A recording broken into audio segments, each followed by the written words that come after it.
Focus. Alright, click the links for Odyssey BitChute, join the channel, support you on Patreon, subscribe, star, check out the Telegram and the Gap. So Marvel Voices, Marvel Voices of Pain, a cry for help. So America's cultural decline is in full swing, or Weimar. It's funny how the historical reference is kind of right there, like an elephant in the room, but it's as ignored as Epstein or Maxwell's Island of Horrors client list. So there's a comic, and then there's this Snoopy's comic within a comic, which tells us backstory of degenerate subversion. So if this is Weimar, this time around, I think most people will know which side they're going to be firmly on. Enjoy that ambiguous statement, Google algorithm. So how do you destroy a people? You brainwash the kids to a life that guarantees low birth rates, pain, a life of pain, and the most serious health consequences, including the ultimate one. I know BLT people. I know a bit more of this community than someone who is just kind of getting their views from the mainstream media. The mainstream message is love is love. That's a bumper sticker slogan. That's not exactly true, like not in most situations. There's this portrayal that their relationships are basically the same as ours. No, that is not the case.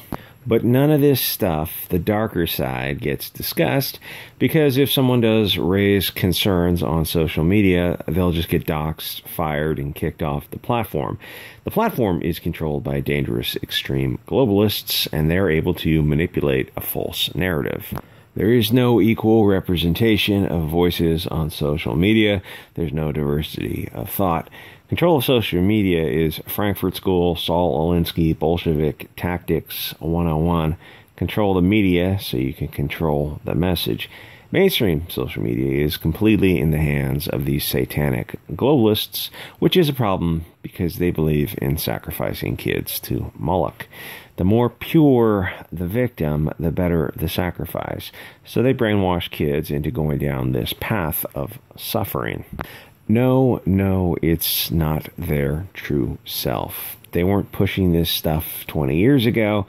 It's because it's not real. It's cultural Bolshevik propaganda to brainwash kids. The idea to be BLT is not organic. It did not arise from the child. How could it possibly have arisen organically from the child? It's an externality that brainwashes the kids into some nonsense. It's a Holland orchid bloom and bust cycle. An idea is introduced from these pernicious globalists pushing some version of critical theory. The useful idiot midwit teachers push the idea to kids. The social media reinforces it. The kids know that it's a popular fad right now, and they want attention, so they jump on board the fad. Suddenly, half the class is BLT. It's an obvious example of mass psychosis. How do you brainwash an easily led crowd of sheep? Well, the people who fall for this are rootless and cut off from their gods and history of their great ancestors. They don't have a foundation holding them in place. Malcolm X said, "Never let the enemy teach your kids."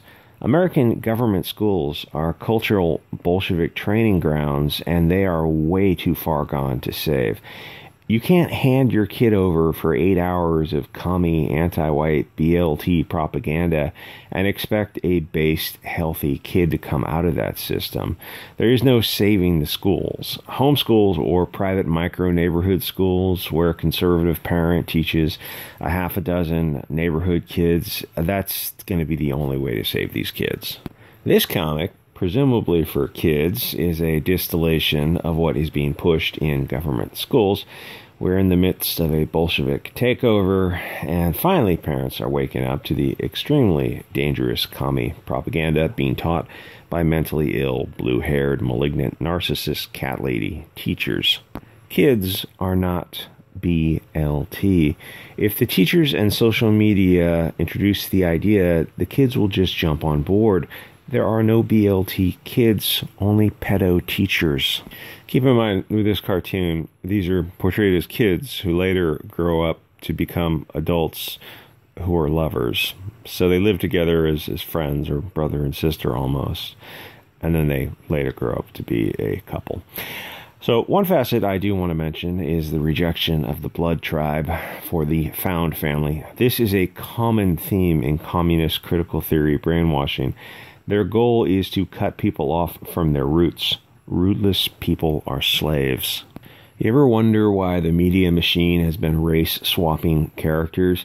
They are 1984 style editing you out of the cultural history and out of the actual history when they do historical reimaginings. Except all the Europeans are now African and never any other group of people, and it's never Asian, or it's never vice versa. It's only that combination of the whitest of the white Europeans, the blondes and the red hairs, are substituted specifically for African, not Asian, Mexican, any other group of people, just African. Even things vaguely inspired by European folklore like Wheel of Time and Lord of the Rings, though nobody is talking about Wheel of Time, so I don't know how well it's doing. It just kind of disappeared off the radar. And I suspect the same thing will happen to Lord of the Rings, which is probably going to be a hit for them, because I think they put $1 billion into Lord of the Rings, which seems like a very expensive show. So I don't know how they, well, probably for the rights combined with the show. Anyway, so the rejection of your blood tribe for the found family is repeated throughout comics and movies. Once you call out these Marxist techniques, it sort of removes the glamour from propaganda, and you realize that you're just left with propaganda straight from Saul Alinsky's book on subversion. A technique they use is to encourage some degeneracy. Then when the family very reasonably says, listen, you're young, you're influenced by the Marxist media and these cultural zeitgeist that is blowing zephyrs throughout the culture now, it's just a fad. Like every generation has gone through these fads.